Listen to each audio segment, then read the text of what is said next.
Hello বন্ধুরা, welcome to our channel Bong sports আড্ডা। নিয়ে চলে এলাম আরো একটা আপডেটেড ভিডিওটায় রয়েছে বেশ কিছু গুরুত্বপূর্ণ ফুটবল আপডেট। শুরু করব ডায়মন্ড হারবার এফসির আপডেট দিয়ে। আই লিগ 2-তে ডায়মন্ড হারবার এফসির বিজয় রথ কিন্তু মিশ্রণ গতিতে ছুটছে। এই মুহূর্তে ডায়মন্ড হারবার এফসি 9 ম্যাচ খেলে কিন্তু আই লিগ 2 এর লিগ তালিকায় শীর্ষে রয়েছে। কালকে তাদের ম্যাচ ছিল খালসা এফসির বিরুদ্ধে, যেখানে ডায়মন্ড হারবার এফসি খালসা এফসিকে 3-1 গোলে পরাজিত করেছে। এবং এই মুহূর্তে যে ধরনের ফর্মে ডায়মন্ড হারবার এফসি রয়েছে, তাতে তাদের কাছে কিন্তু একটা দুর্দান্ত সুযোগ রয়েছে আই লিগ 2 চ্যাম্পিয়ন হওয়ার। আই লিগ 2 চ্যাম্পিয়ন হলে তারা কিন্তু প্রমোটেড হবে আই লিগে। অর্থাৎ দলটা গঠিত হওয়ার 2-3 বছরের মধ্যেই তাদের কাছে কিন্তু সুযোগ রয়েছে সর্বভারতীয় ক্ষেত্রে ভারতের দ্বিতীয় সর্বোচ্চ লিগে খেলার। সর্বভারতীয় স্তরে এইরকম একটা উত্থান কিন্তু ভারতীয় ফুটবল এবং কলকাতার ফুটবলের জন্য সত্যিই দুর্দান্ত একটা খবর। এরপর চলে আসবো পরবর্তী আপডেটটা মোহনবাগান সুপার জায়ান্টকে নিয়ে। মোহনবাগান সুপার জায়ান্টের সিনিয়র দল ইতিমধ্যেই আইএসএল লিগ শিল্ড জিতে ফেলেছে। ছোটরাও কিন্তু খুব পিছিয়ে নেই। আজকে আরএফডিএল এর জোনাল রাউন্ডের ম্যাচে পিছিয়ে থেকেও দিল্লি সুদেবা এফসিকে 3-2 গোলে পরাজিত করলো মোহনবাগানের ছোটরা। দুর্দান্ত কামব্যাক আমরা দেখলাম মোহনবাগানের ছোটদের কাছ থেকে। এরপর চলে আসবো পরবর্তী আপডেটটা আজকের আইএসএল ম্যাচ নিয়ে। আজকে আইএসএল এর ম্যাচে মুখোমুখি হয়েছিল হায়দ্রাবাদ এফসি এবং কেরালা ব্লাস্টার্স এফসি। হায়দ্রাবাদ এফসির ঘরের মাঠে ম্যাচ ছিল, তবে ঘরের মাঠে খেলতে নামলেও খেলার মাত্র 7 মিনিটেই পিছিয়ে পড়ে হায়দ্রাবাদ এফসি লাগাটরের গোলে। তবে 45 মিনিটের মাথায় সমতায় ফেরে হায়দ্রাবাদ এফসি। এরপর দু দলের কাছে সুযোগ এলেও নির্ধারিত সময়ে কোনো দলই আর গোল করতে পারেনি, ফলে ম্যাচটা 1-1 গোলেই শেষ হয়। এবং এটাই ছিল এবারের আইএসএল এর গ্রুপ পর্বের শেষ ম্যাচ, এবং সেই শেষ ম্যাচে দু দলেই কিন্তু এক একটা করে পয়েন্ট ভাগ করে নিল।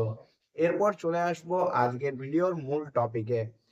আজকে ইস্টবেঙ্গল এএফসি চ্যালেঞ্জ লিগের কোয়ার্টার ফাইনালের দ্বিতীয় পর্বের ম্যাচে নেমেছিল আরকাদাগের বিরুদ্ধে। প্রথম পর্বের খেলায় কিন্তু ইস্টবেঙ্গল 1 গোলে পিছিয়ে ছিল, তাই আজকে ম্যাচটা ইস্টবেঙ্গলকে জিততে হতো, এবং সেখানেও একটা অতিরিক্ত গোলের ব্যবধানে। খেলার প্রথমে কিন্তু ইস্টবেঙ্গল যেভাবে শুরু করেছিল তাতে মনে হচ্ছিল ইস্টবেঙ্গল কিন্তু সেই অসম্ভব কাজটাকেই আজ সম্ভব করে দেখাবে, এবং এশিয়া স্তরে ইস্টবেঙ্গল কিন্তু আবারও নিজেকে মেলে ধরবে। ইতিমধ্যেই ইস্টবেঙ্গল কিন্তু আইএসএল এর গ্রুপ পর্ব থেকেই বিদায় নিয়েছে। এবার একটা সুযোগ ছিল এএফসি চ্যালেঞ্জ লিগে ভালো কিছু করার। শুরুটা সেই রকমই হয়েছিল, মাত্র 2 মিনিটের মাথায় মেসি বাউলির অসাধারণ গোল, এবং সেখান থেকে ইস্টবেঙ্গলের এগিয়ে যাওয়া। এরপর ইস্টবেঙ্গল কিন্তু পুরো ম্যাচটাতে একদম জাঁকিয়ে বসেছিল, যদিও এই জাঁকিয়ে বসাটা বেশিক্ষণ দীর্ঘস্থায়ী হয়নি। খেলার 37 মিনিটের মাথায় লালচুং লুঙ্গার আবারও লাল কার্ড দেখা। এই মরশুমে এটা নিয়ে তিনি 3টে লাল কার্ড দেখলেন এবং দলকে ডোবালেন। এরপরেই ইস্টবেঙ্গলের খেলা থেকে কিন্তু ছন্দপতন বলাটা ভুল হবে, ইস্টবেঙ্গল এরপরেও কিন্তু ডোমিনেট করেছে। তবে 10 জনের ইস্টবেঙ্গল 11 জনের আরকাদাগের বিরুদ্ধে কিন্তু বেশ সমস্যায় পড়েছিল।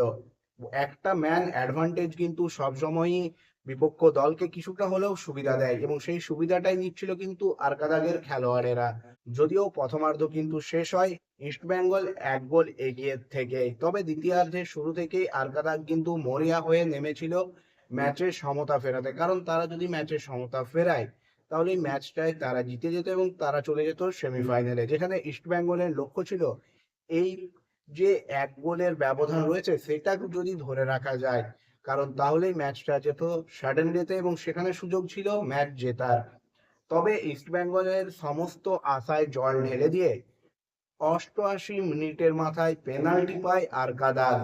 সৌভিক চক্রবর্তী বক্সে ফাউল করলে সেখান থেকে গোল পায় আরকাদাগ, এবং এই একটা গোলেই ইস্টবেঙ্গলের যাবতীয় স্বপ্নকে চুরমার করে দেয়। এএফসি চ্যালেঞ্জ লিগ থেকে ইস্টবেঙ্গলের বিদায় নিশ্চিত হয়ে যায় এই গোলটাতেই।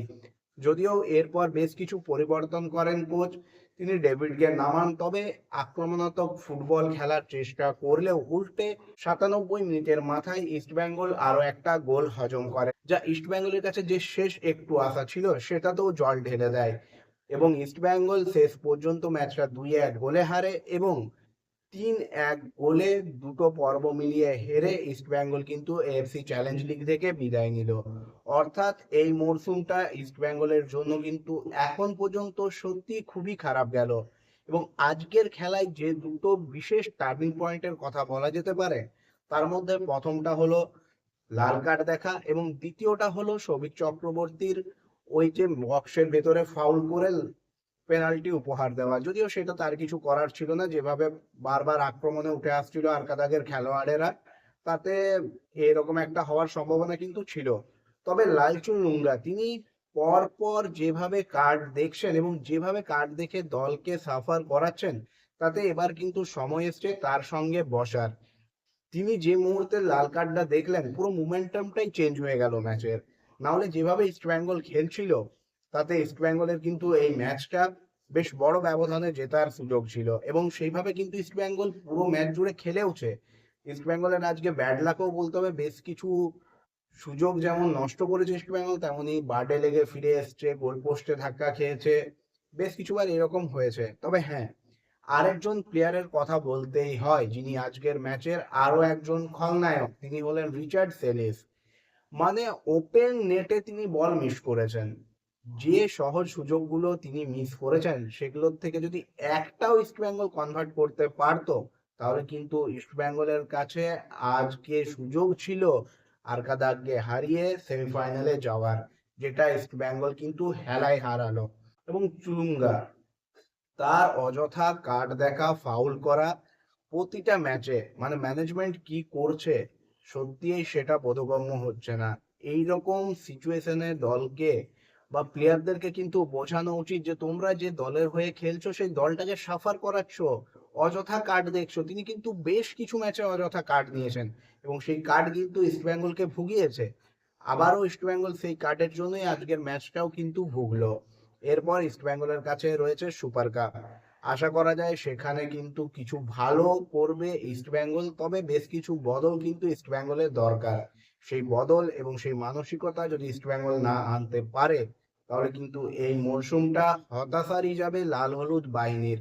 গতবারের সুপার কাপ চ্যাম্পিয়নরা সেটা চাইবে না, তারা চাইবে গতবারের পারফরমেন্সকে মেলে ধরতে এবং এবারও সুপার কাপে একটা ভালো ফলাফল করতে। বন্ধুরা, তোমাদের কি মনে হয় আজকে ম্যাচের মূল টার্নিং পয়েন্ট কি এই দুটো বিষয় নাকি আরো কিছু রয়েছে এবং ইস্টবেঙ্গল কি এখান থেকেও ঘুরে দাঁড়াতে পারবে?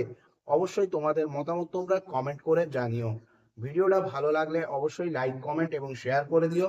চ্যানেলটাকে সাবস্ক্রাইব করে নিয়ে নোটিফিকেশন বেল অন করে নিও এইরকমই ভিডিও পাওয়ার জন্য। দেখা হবে পরের ভিডিওতে।